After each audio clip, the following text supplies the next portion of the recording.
한 주간 동안 주의 은혜 가운데 평안하셨습니까? 옆에 사람하고 인사합시다. 사랑합니다. 축복합니다.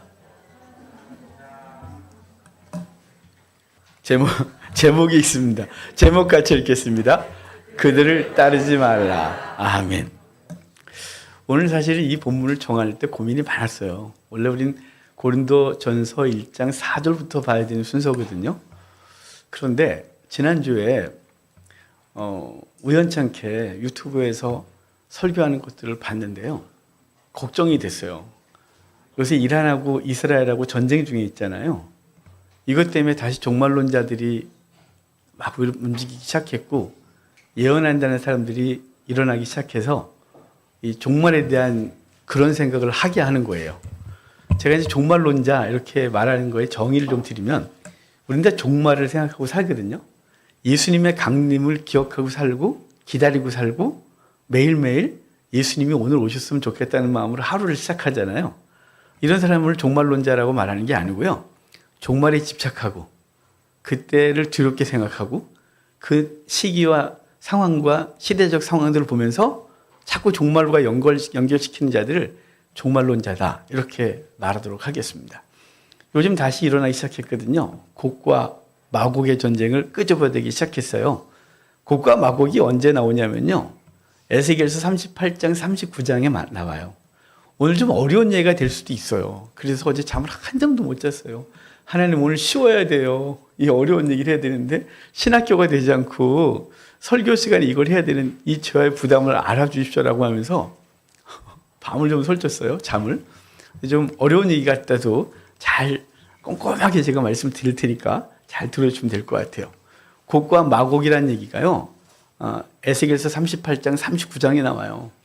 에스겔서 38장은 예루살렘 성전이 파괴되고 이스라엘 백성들이 다 바벨론 포로로 끌려간 상태에서 고통 가운데 있었어요. 완전한 절망. 나라도 없고 지도자도 없고 성전은 다 파괴됐고 소망도 없고 그때 하나님께서 에스겔에게 아골 골짜기로 데려가서 환상 중에 마른 뼈들을 보게 하시고 마른 뼈가 군대가 되게 하여 하나님의 큰일 이루게 하시는 걸 보게 하세요.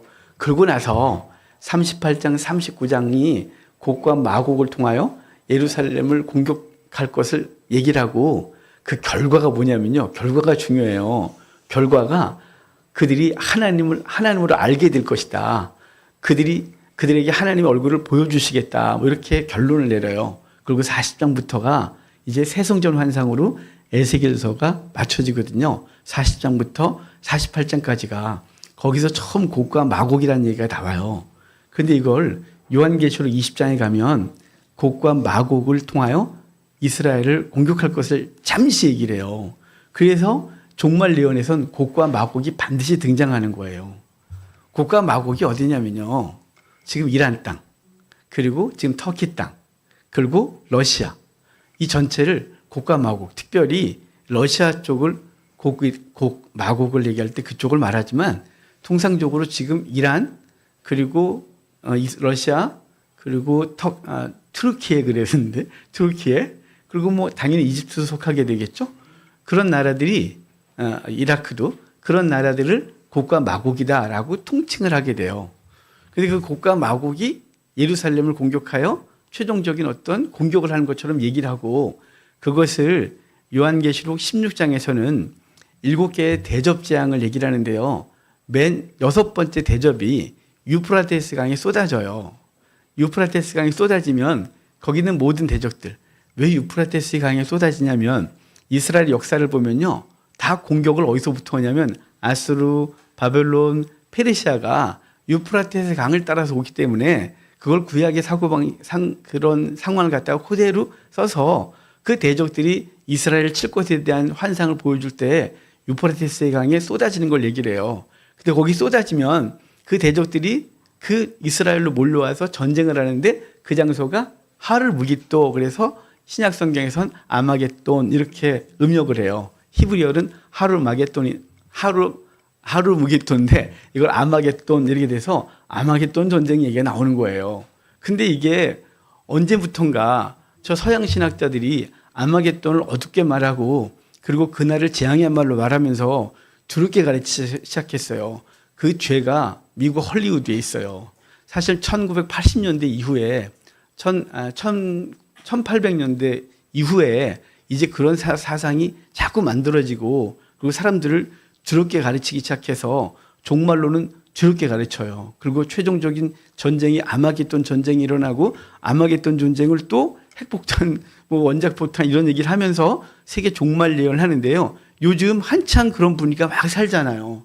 이스라엘이 이란에 그런 핵과 관련된 곳을 공격하고 또 이란은 이스라엘에게 또 뭐 집속탄을 해갖고 막 여기저기 요 최근 들어서 이스라엘이 그렇게 맞은 적이 한 번도 없어요. 없어요.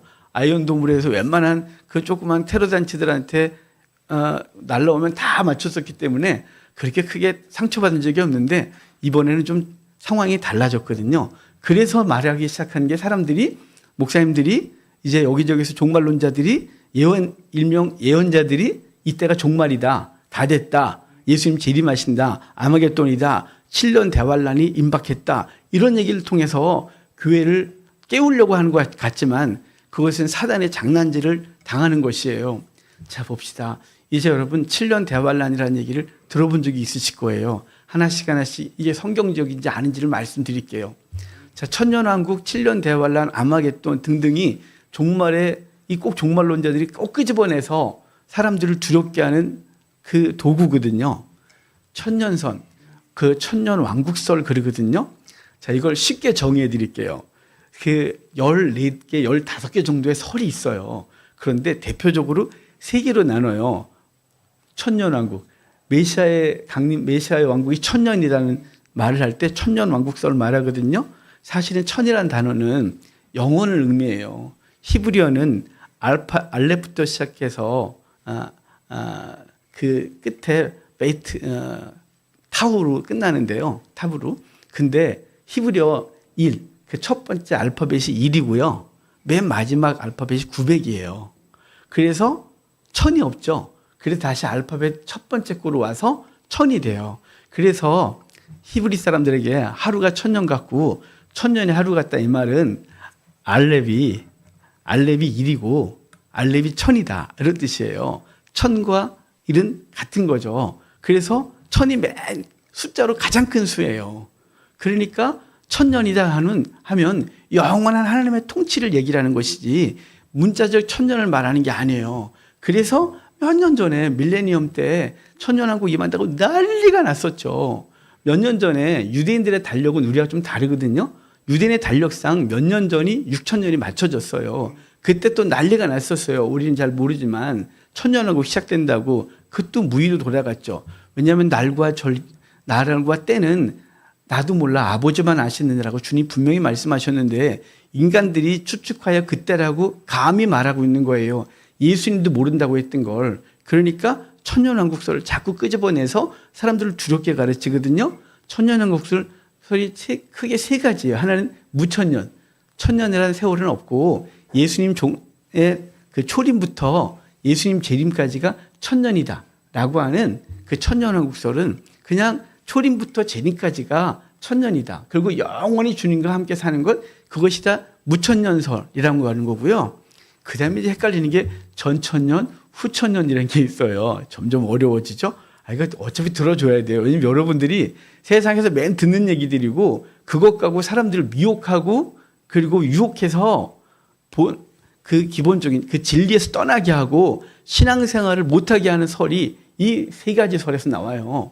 자, 전천년 알려드릴게요. 전천년설이 뭐냐면요. 예수님 재림 전에 천년왕국 전에 예수님이 재림한다는 거예요. 예수님이 재림이 먼저고 그 다음에 천년왕국이 있다는 거죠. 그게 전천년설이고요. 후천년은요. 천년왕국이 맞춰지고 예수님이 재림한다는 거예요.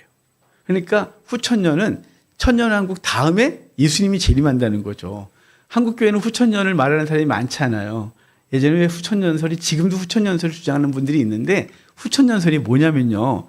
세상은 복음이 증거되면서 점점점 좋아져서 결국은 이 땅이 왕국 하나님의 나라가 된다는 거예요. 그러니까 예수님의 재림 필요 없이 복음 증거대로 열심히 전하면 사람들이 착해지고 선해지고 도덕적으로 올바라지는 나라 세상이 된다는 게 후천년설이에요. 근데 그거는 이미 폐기될 수준에 있죠. 왜냐하면 세상은 점점 악해지기 때문에 그래요. 그래서 후천년을 말하는 사람은 요즘 많지 않아요. 근데 전천년이 문제예요. 전천년은 뭐라고요? 천년왕국 전에 예수님이 재림하시는 거라고요.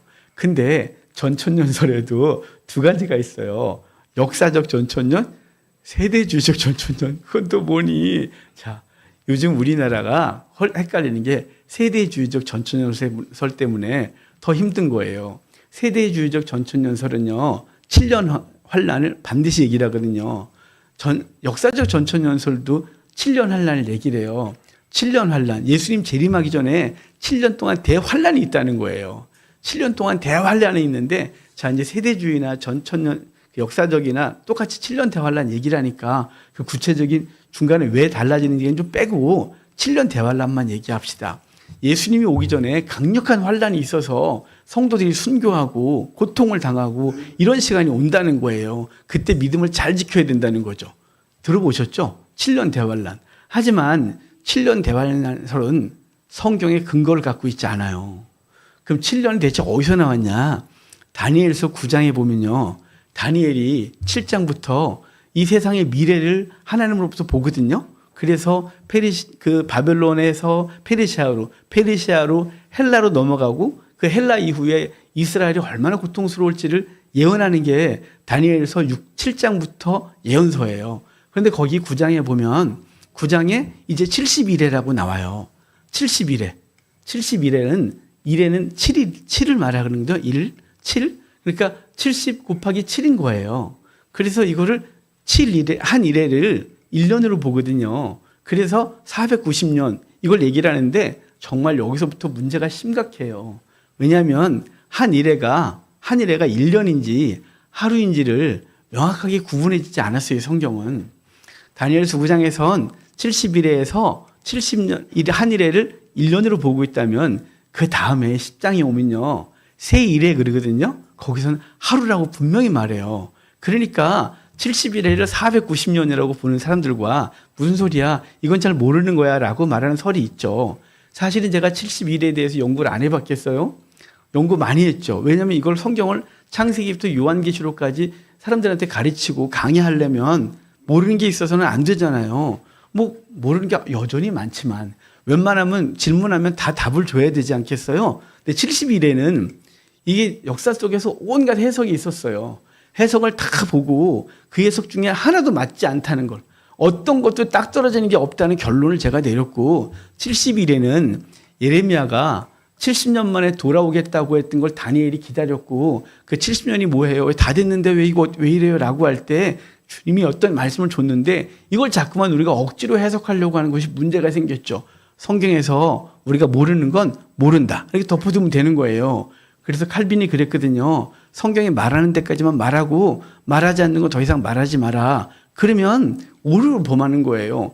여러분, 성경은 백과사전도 아니고요. 우리가 궁금해하는 걸 탁 해주는 책이 아니라 성경은 구속사에 대한 책이에요. 성경은 하나님께서 인간을 만들고 그 인간이 타락했지만 그 인간을 다시 구원해서 하나님과 같이 사랑을 다시 회복하는 그 얘기를 하는 게 성경책이지 성경의 백과사전이 아니에요. 그러다 보니까 우리가 궁금해하는 그 세부적인 것까지 다 말하지 않는 거죠. 예를 들어 나는 내년에 뭘 할 수 있을까요? 난 내년에 어떻게 될까요? 이것까지 얘기하지 않는다는 거죠. 성경은 구속사, 구원에 대한 얘기를 하는 거예요. 그런데 이 70일에를 억지로 해석하려다가 온갖 오류를 범하는 거예요. 그런데 왜 7년 대환란 얘기가 나왔냐면요. 70일에를 62일에가 먼저 지나가고 6일에가 지나고 그 다음에 한일회가 남았다 그래요. 그 한일회를 7년 대환란으로 남겨뒀다고 해석을 하는 억지 해석을 갖고서 그때부터 시작한 거예요.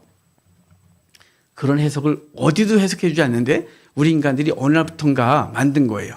그거는 1880년대부터 만들어진 얘기고 더 강력하게 주어졌죠. 그리고 그 이전에 유대인들이 그 메시아닉주들이 만들기 시작했어요. 예수회에서 만들어졌거든요. 그 카톨릭의 예수회에서 만들어지기 시작해서 그것이 개혁교회로 오고 개혁교회를 받아들인 거예요. 성경적이지 않은 얘기가 7년 대환란은. 그런데 왜 7년 대환란을 전 3년반 후 3년반 이렇게 나누냐면요. 요한계시록 10장, 11장에 가면 성도들이 나가 복음 증거하는 시간이 있어요. 그 복음 증거하다가 죽거든요. 그걸 1260일, 3년 반, 전 3년 반. 그 다음에 교회가 사단으로 박해를 받는 시간이 있는데 광야에서 교회가 양육받는다 그래요. 그것도 1260일, 3년 반. 그래서 7년이었고 7년 동안 교회가 받는 박해다. 이렇게 정의를 한 거죠. 여러분, 그렇게 해석하는 순간 우리는 성경을 되게 이상하게 보는 거거든요. 7년 대환란의 근거를 말씀드린 거예요. 사람들이 그걸 갖고서 7년 대환란이라는 설을 만들어냈다고. 7년 대환란이라는 근거가 거의 없고요.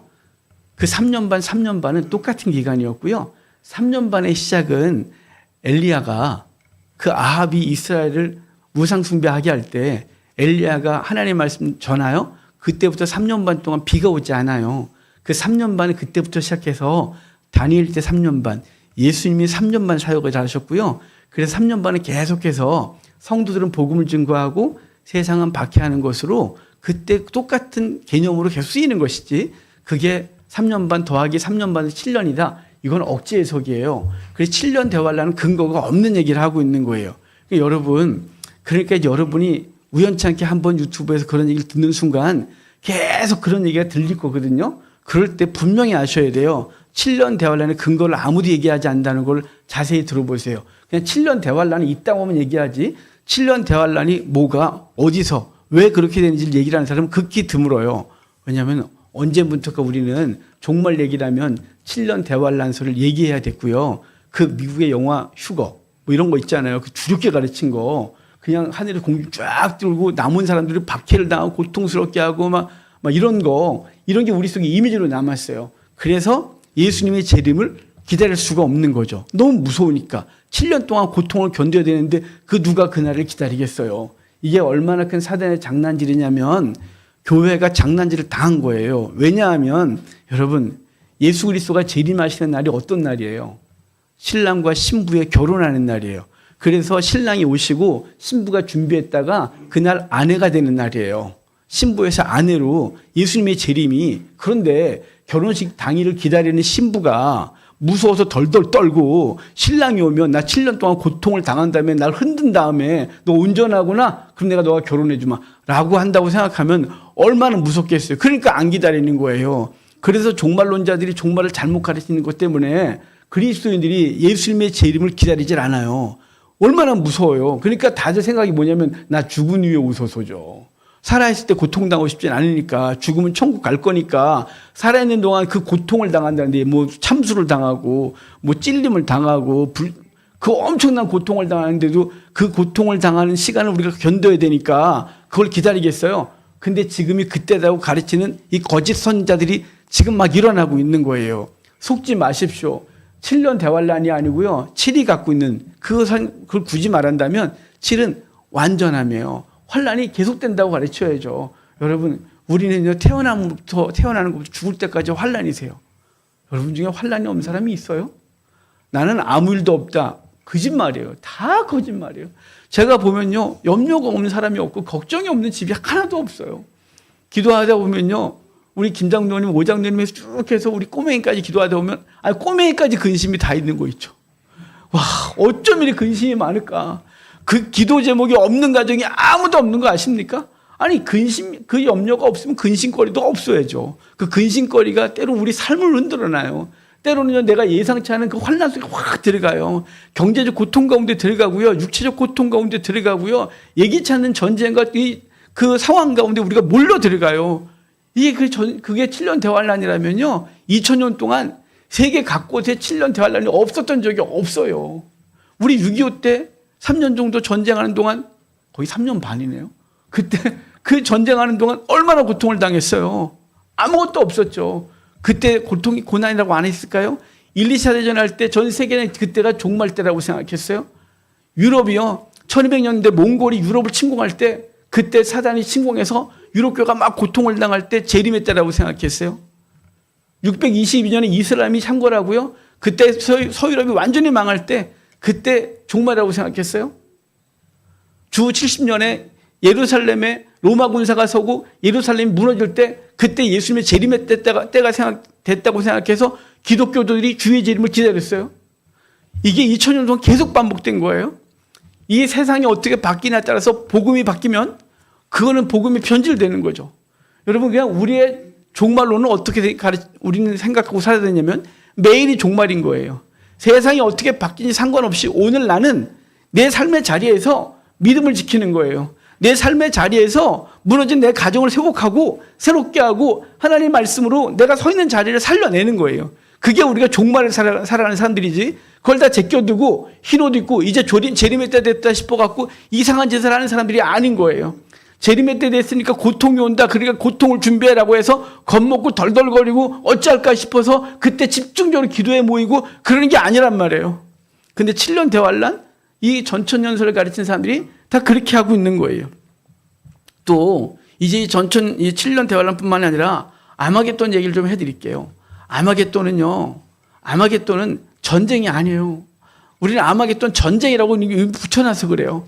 아마겟돈으로 모인다 그랬지 아마겟돈 전쟁을 한 적이 없어요. 전쟁을 한다는 게 뭐예요? 둘이 싸우는 거잖아요. 하나님께서요, 그들을 곡과 마곡에서 다 불러요. 어디로요? 유프라테스 강변을 따라서 이스라엘로. 근데 그 장이 어디냐면 무깃도로 모으는 거예요. 무깃도로 왜 모았냐면요, 무깃도가 갖고 있는 상징성 때문에 그래요.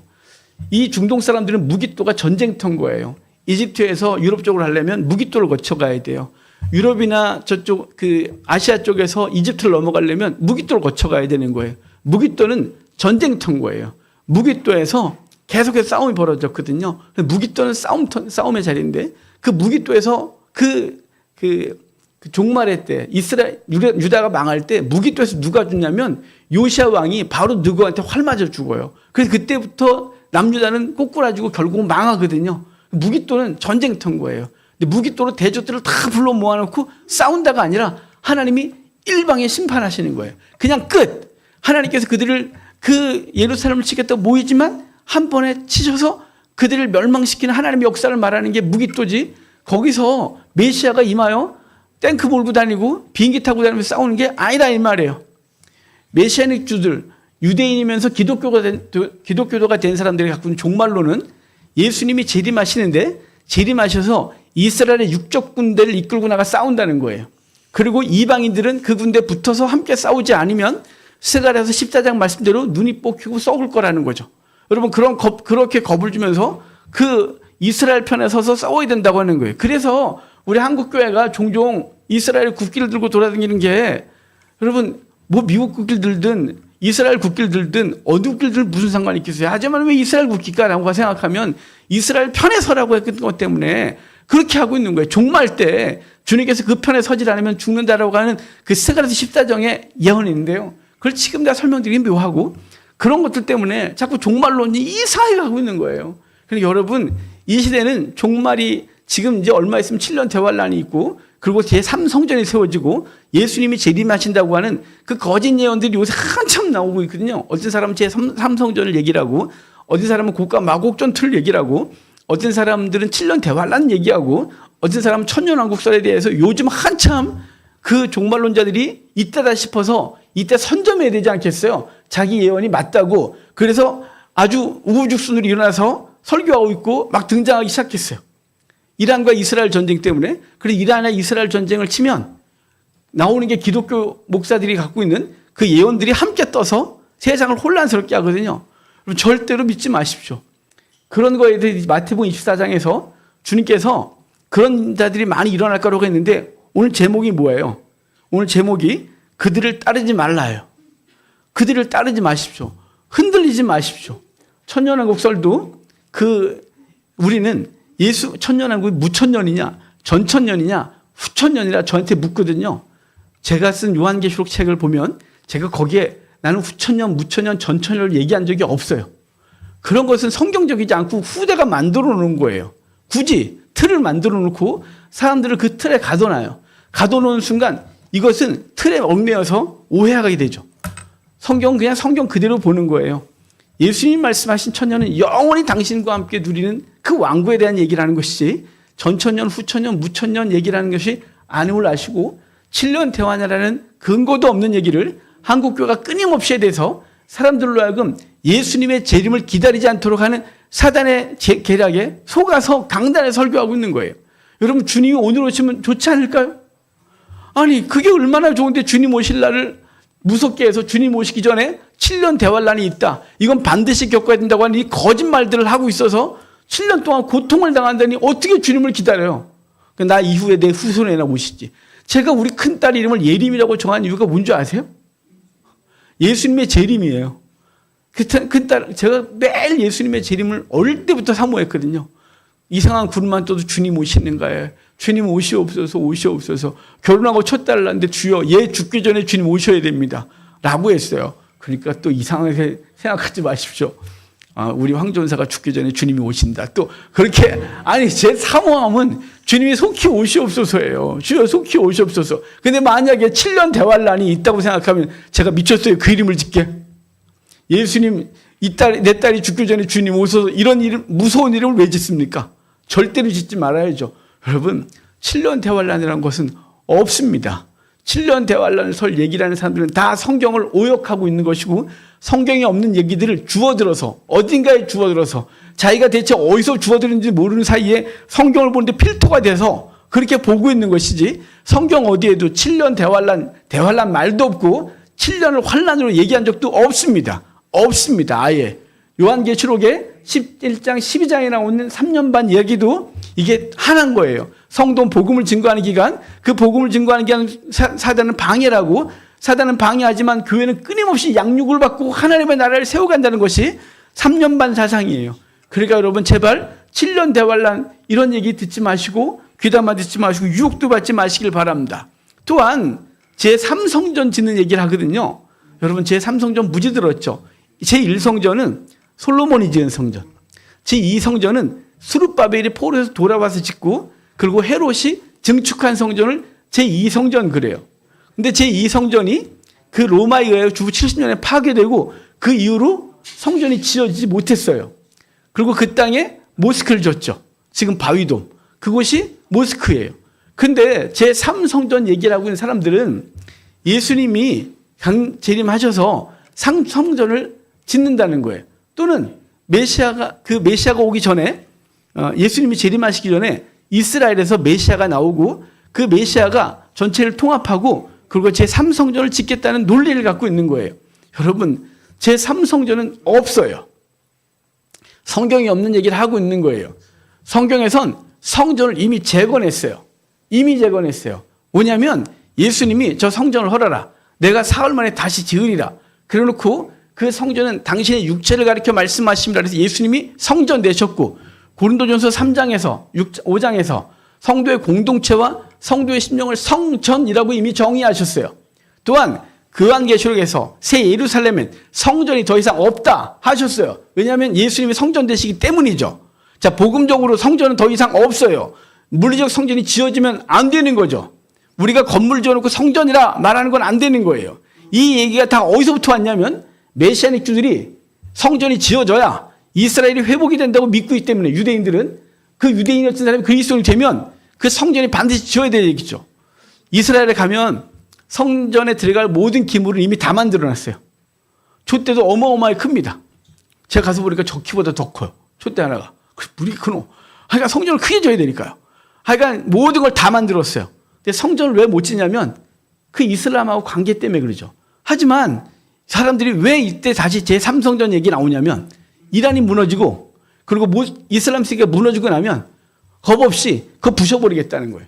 부셔버리고 성전 짓겠다는데 또 왜 뭐냐면 저 붉은 암송아지가 이미 키워지고 있고 걔를 죽여 이제 만들어서 정결수 만들어 모든 기물을 뿌려 정결하게 만들겠다는 것이죠. 여러분 제3성전이 만들어질 일도 없고 만들어진 것과 예수 그리스도의 강림은 전혀 상관이 없습니다. 전혀 상관이 없는 거예요. 혹시 이스라엘이 지금 이 전쟁에서 이기든지 어떻든지 간에 그 모스크 다 부셔버리고 성전을 짓는다 할지라도 그것은 예수님의 재림과 상관이 없는 것임을 아시길 바라요. 기독교도들이 제3성전 얘기를 하고 다니는 것은 복음이 없는 거예요. 복음이 없는 거예요. 왜냐하면 그것은 더 이상 성전은 물리적 성전은 더 이상 아무 소용이 없는 껍데기이기 때문에 그래요. 아니 성전이 여기 계시잖아요. 여기 있잖아요. 성전이 여기 있는데 왜 거기다가 새로 져야 되며 그 성전 짓기 위해서 해야 돼요. 그것을 갖고서 말하는 사람들은 아모스 9장에 그 아모스의 예언하고 아모스 5번째 그 재앙에 대한 이야기라고 마지막에 뭐라 하냐면 다윗의 무너진 성전이 재건되겠다 그래요. 다윗의 무너진 성전을 물리적 성전으로 생각하기 때문에 다윗의 무너진 성전 그렇게 말하는 거죠. 그래서 그거 세워줘야 된다는 거예요. 그 앞뒤 문맥을 보면 전혀 그런 뜻이 아니에요. 앞뒤 문맥을 보면 하나님은 범죄한 북이스라엘을 무너뜨릴 것이고 북이스라엘이 시작부터 다윗에게 멀어지고 하나님 예배에서 멀어졌던 존재들이에요. 그 죄로 무너뜨리고 나서 그 무너진 다윗의 그 장막이란 예배의 처소를 예배를 회복시켰다는 것이었어요. 근데 장소가 아니에요. 장소가 아닌 걸 사도행전 15장에서 분명히 말했어요. 사도행전 15장에 보면 사도행전 15장이 예루살렘 대회의거든요. 종교회의. 1차 전도행이 13장부터 시작됐죠. 그리고 돌아와서 15장에 예루살렘에서 종교회의를 해요. 왜냐하면 이방인들도 할례를 받아야 된다라는 얘기 때문에 무슨 소리야 라고 해서 바울도 참석한 회의에서 이방인들이 예수를 믿게 되면 그런 거 필요 없고 음행하지 말락하고 우상숭배 제물 먹지 말고 피채 먹거나 목매어 주지 말게 하자. 목매어 주는 거 먹는 거 그런 거 금하자라고 했지 다른 걸 아무것도 명하지 않아요. 근데 거기서 무슨 얘기를 하냐면 아모스가 했던 다윗의 장막이 회복되겠다는 얘기는 이방인이 죽게 돌아와 하나님의 나라를 세우겠다는 것으로 사도행전 15장에서 해석해 줬어요. 그러니까 이건 물리적 예배당 성전이 지어진다는 것이 아니라 다윗의 무너진 성전은 바로 그 교회 공동체, 신약 교회 공동체가 유대인이건 이방인이건 돌아와 하나님의 나라가 되는 것을 말하는 것으로 이미 사도행전 15장에서 해석해 줬단 말이에요. 이해가 되세요? 그러니까 물리적 성전은 지어지는 게 아니고 이미 성전이 지어진 거예요. 사도행전 15장에 그랬고 고린도전서에도 이미 우리가 성전이고 요한계시록 그렇게 좋아하는 종말론자들이 좋아하는 요한계시록에서도 성전은 없다. 더 이상 없다. 보이지 않는다. 왜냐하면 예수님이 성전 되셨기 때문이라고 했는데 이 신약을 사는 우리들이 제3성전 얘기하고 7년 대환란 얘기하고 천년왕국 얘기하면서 겁주고 예수님의 강림 때 예루살렘에서 있어야 예루살렘에 우리가 있어야 예수님이 강림 때 거기 있어야 구원받는다고 말하는 이상한 논리들을 이 예언한다는 사람들이 성경을 가르친다는 사람들이 겁없이 얘기하고 있거든요. 그래서 제가 지난주에 그런 영상들을 보면서 큰일 났다. 어쩌면 좋을까 이걸 말할까 말까 하다가 주일날 예배 때 이 많은 얘기들을 어떻게 논리적으로 우리 성도들 이해시키지? 이것 때문에 고민이 많았어요. 그래서 어제 오전까지도 본문을 고린도전서 봤다가 이 종말에 대한 얘기를 생각하다가 그리고 어제 오후에나 아니야 이거는 힘들어도 해야 돼. 우리 성도들한테 깨우치질 않으면 이 이란과 이스라엘 전쟁에서 그걸 근거로 해서 예언한답시고 종말을 가르치는 사람들에게 이것이 한번 잘못 들리면 그런가 하여 선입관이 생기고 그 필터로 성경을 보고 종말을 보는 잘못된 눈이 생길까 봐 걱정이 돼서 오늘 이 말씀을 전하는 거예요. 정말 부탁이 있는데요. 제가 여러분에게 나눠드린 우리 유튜브에 요한계시록 설교를 다 올려놓은 것 같고 그리고 책을 보고 그 글에 대해선 요한계시록 책을 제가 여러분에게 나눠드렸잖아요. 혹시나 집에 없다. 난 좀 더 달라. 그럼 드릴 테니까. 저희 박스로 있어요. 그러니까 제발 그거 읽으십시오. 그거 안 읽고 다른 얘기를 하면 이게 문제가 심각해지는 거예요. 여러분 어찌됐건 제가 창세기부터 요한계시록까지 성경을 전체를 통독하고 읽고 그리고 거기서 성경에서 말하는 많은 얘기들이 요한계시록에서 어떻게 해석되어지고 적용되는지를 분명히 말씀했으니까 제발 보시고 그리고 이 세상에 요즘 흐르는 이야기들에 귀 기울이지 마시고 그들을 따르지 말기를 바라요. 그리고 오늘 드린 말씀 중에 궁금한 것이 있거든. 저에게 질문하십시오. 전천연설 다시 설명하십시오. 역사적 전천연설 그 세대주의적 전천연설이 뭔지를 저에게 설명하십시오. 7년 대환란의 근거가 무엇인지를 성경에서 보고 그리고 그들이 말하는 근거가 무엇인지 다시 설명해 주십시오. 오늘 이 짧은 시간 동안 할 말이 너무 많지만 그걸 말할 수가 없어요. 곡과 마곡에 등장하는 장면을 앞뒤 문맥에서 저에게 설명해 주십시오. 등등 하십시오. 그럼 제가 반드시 해드리겠습니다. 그리고 그렇게 질문하는 분들을 정말 사랑하고 고마울 것입니다. 왜냐하면 이 세대가 너무 악한데 아무 생각 없이 그들 얘기 듣고 그런가 하여 쫓아가다가 망하지 마십시오. 한국교회가 설교라고 다 설교가 아닙니다. 여러분 기독교 방송 함부로 듣다가 망하지 마십시오. 유튜브 함부로 듣지 마시고 그 챗GPT 함부로 들어갔다가 아무거나 검색해서 이게 진리인가 하지 마십시오. 제발 하나님 말씀이 근거가 분명하고 그리고 거기서 말해도 누가 말해도 성경 앞뒤를 읽고 본인이 판단하고 그것이 옳다 믿거든 생명 거십시오. 아, 이것이구나. 그게 진리구나. 그래 영적 생명도 걸고 그걸 따라가는 것이에요. 아니면 절대로 따르지 마셔야 돼요.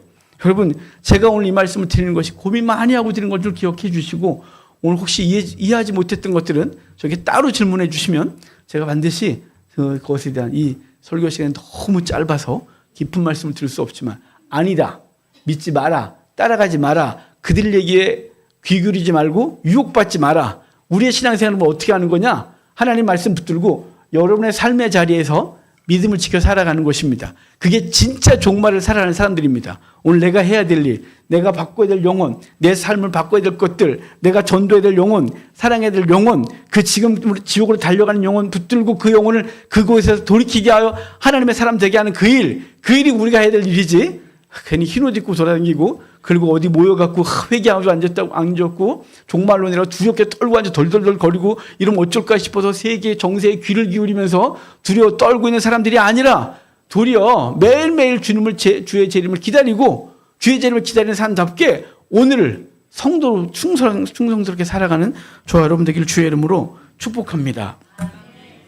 오늘 성찬합시다.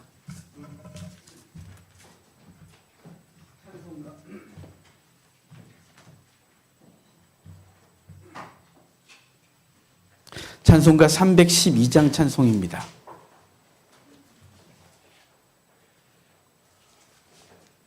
(312장) 찬송입니다.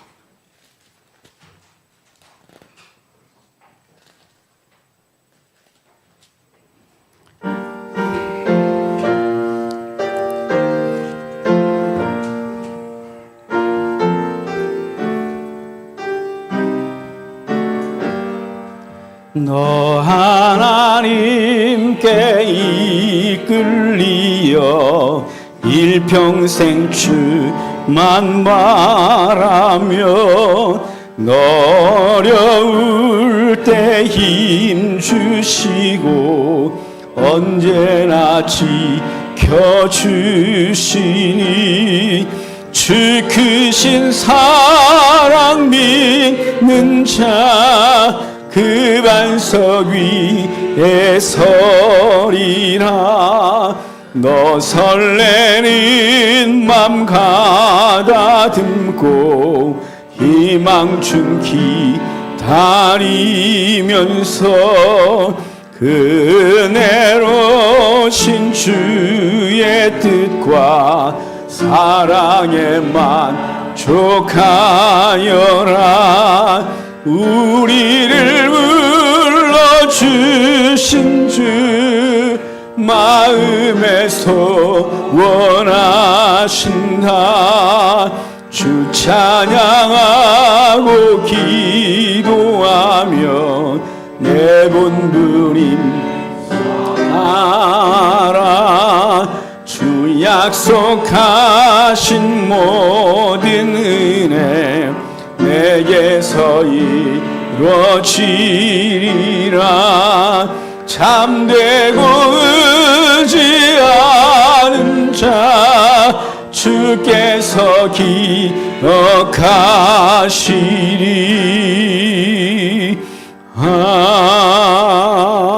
아멘.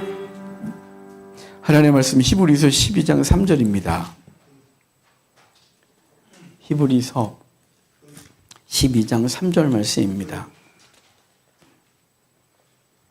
히브리서 12장 3절 제가 읽어드리겠습니다. 너희가 피곤하여 낙심하지 않기 위하여 죄인들이 이같이 자기에게 거역한 일을 참으신 일을 생각하라. 아멘. 우리는요, 주의 나라를 세워가다가 지쳐요.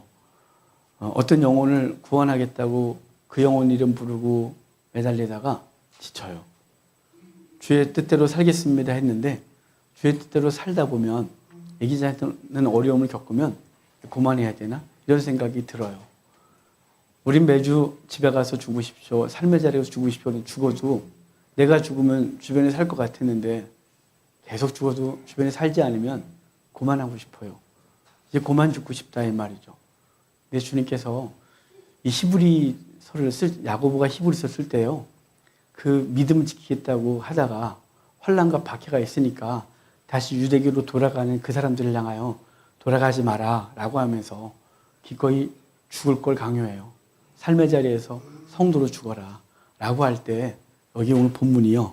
낙심하지 않기 위하여 죄인들이 이같이 자기에게 거역한 일을 참으신 이 예수 그리스도를 생각하래요. 예수님 당신을 거역한 그들을 위하여 죽으신 그분을 생각하면서 너는 오늘을 이겨내고 그 싸움을 싸우라 이렇게 말하는 거예요. 그러니까 우리는 우리의 삶으로 돌아가서 바뀌지 않는 현실들, 바뀔 것 같지 않는 사람 앞에서 내가 언제까지 이래야 되나 싶을 때 낙심하지 마십시오. 때가 되면 이룰 것이고 눈물로 씨를 뿌린 자는 기쁨으로 그 단을 거두고 돌아오겠다고 했습니다. 그러니까 우리는 우리의 삶으로 돌아가서 포기하고 싶을 때, 낙심하고 피곤할 때 우리 앞서가신 예수 그리스도를 바라보고 그분이 이런 상황에서 어떻게 하셨는지 생각하고 나도 주님처럼 그렇게 살기로 다짐하고 주께 힘을 구하십시오. 약속하신 주님은 절대로 약속을 잊지 않으십니다. 반드시 이루시고 아름다운 결과를 만들어내실 것이며 우리가 낙심하지 않고 주님 붙들고 살았던 그 시간들을 주님께서 기쁨으로 보상해 주실 줄 믿고 우리 삶으로 돌아가 오늘도 예수님이 우리를 위해 죽으신 것처럼 우리도 우리의 삶의 자리에서 기꺼이 자신을 내어주는 삶이 되기를 바랍니다. 우리 무교병을 또 봅시다. 무교병은 6월절에 이스라엘 백성이 처음 먹은 것이에요. 이 무교병을 제정하시고 이렇게 만들고 먹게 하셨거든요. 이 무교병은 누룩을 넣지 않습니다. 그것은 예수님이 죄가 없음을 의미해요. 이 떡을 구울 때 거뭇거뭇하게 굽게 해요. 왜냐하면 예수님이 이 땅에 화려하게 오시지 않을 뿐만 아니라 그분은 불시험을 당하시고 불의 고통을 당하신 것을 의미해요. 또한 이것을 만들 때 구멍을 많이 뚫게 하셨거든요. 이 구멍을 많이 뚫게 한 것은 유대인들은 전혀 알지도 못하고 지금까지 뚫고 먹지만 예수 그리스도를 믿는 순간 이 구멍을 많이 뚫게 하신 것은 예수 그리스도가 십자가에서 손과 발이 못에 박히시고 옆구리가 찔린 것을 의미하는 것을 그냥 본능적으로 알아요. 마지막으로 이것을 먹을 때 알아서 먹는 게 아니라 주인이 손님에게, 가장이 가족들에게 뜯어서 주도록 했어요. 이것은 예수님이 사단에게 당한 것이 아니라 예수님이 당신의 몸을 찢어 우리에게 주셨음을 의미합니다. 오늘도 예수님께서 저와 여러분을 위하여 자원하여 당신의 생명을 주신 걸 기억하고 그 생명 얻어 삶으로 돌아가 우리도 주변을 살려내는 귀한 복이 있기를 바랍니다.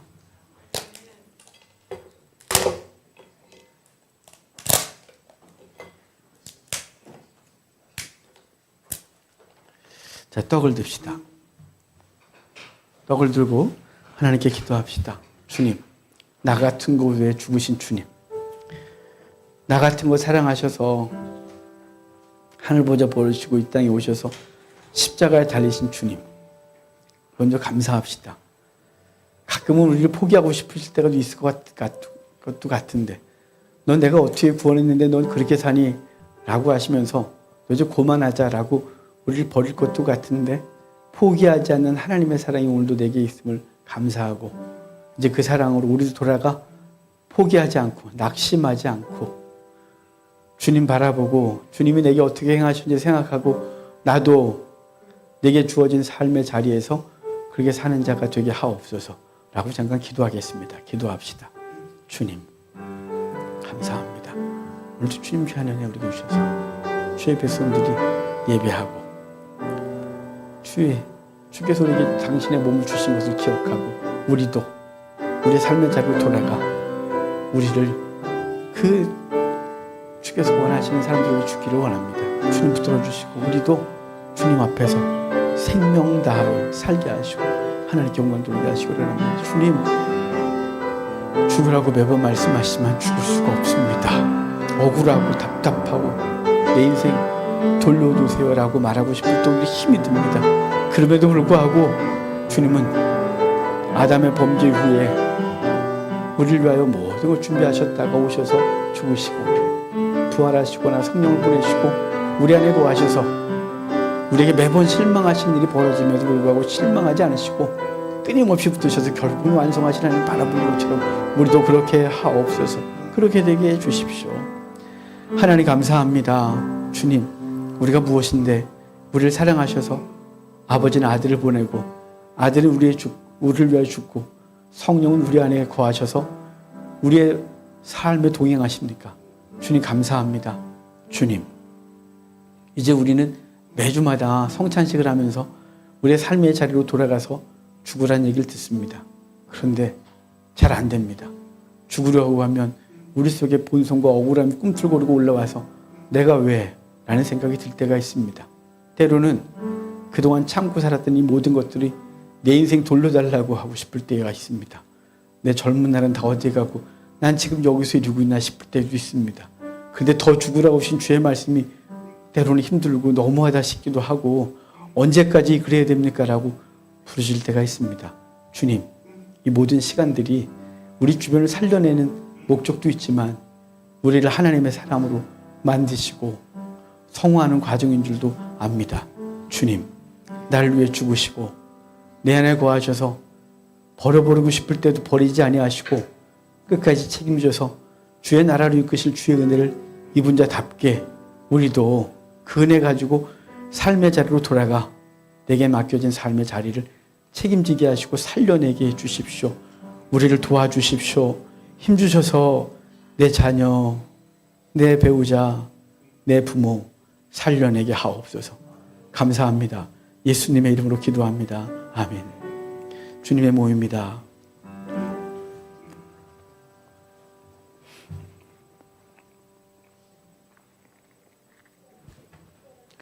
주님께서는 구약에서부터 끊임없이 당신의 피와 물로 우리를 정결케 하고 생명 주실 것을 말씀하셨습니다.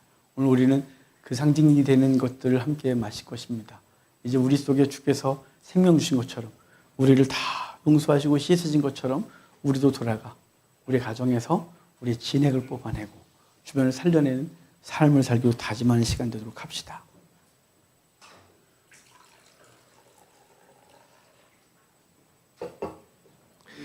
우리 잔을 듭시다. 주님께 기도합시다. 주님, 나를 이렇게 사랑해 주셨습니까? 다 쏟아 부을 정도로 당신의 진액을 다 쏟을 정도로 사랑해 주셨습니까? 주님, 그 사랑 우리에게 다시 확인시켜 주시고 이성이 아니라 가슴 움직여 주셔서 삶으로 돌아가 나도 그렇게 살 수 있는 힘 주십시오라고 잠깐 기도하겠습니다. 기도합시다. 주님, 그 은혜 너무 커서 이렇게 삽니다. 주 은혜 너무 커서 주의 뜻대로 살려고 몸부림을 칩니다. 주님, 이 시간 그 은혜 감사하고 또 돌아가 나도 내 가족 내게 맡겨진 사람들 있는 힘을 내어 사랑하기를 다짐하는 주의 백성들을 도우셔서 저들에게는 생명이 흘러넘쳐 그들도 살리게 하옵소서. 감사합니다. 역사하시고 인도해 주십시오. 주님 도와주십시오. 하나님 감사합니다. 우리를 이렇게 사랑해 주셔서 당신의 모든 걸 내어주셨습니다. 이제 우리도 돌아가 우리에게 주신 생명 흘리겠습니다. 누구든지 목마르거든 내게로 와서 마시라. 그리하면 그 배에서 생수의 강이 흘러넘치리라 하셨습니다. 이제 우리 속에서 그 생명 넘쳐 우리 주변을 살려내는 우리가 되게 하옵소서. 그리고 주의 은혜를 올도 넘치게 부으시고 우리의 심령이 뛰게 하시고 가슴이 터질 듯하게 하시고 그래서 그 사랑으로 우리의 삶으로 돌아가게 하옵소서. 감사합니다. 예수님의 이름으로 기도합니다. 아멘. 주님의 피입니다.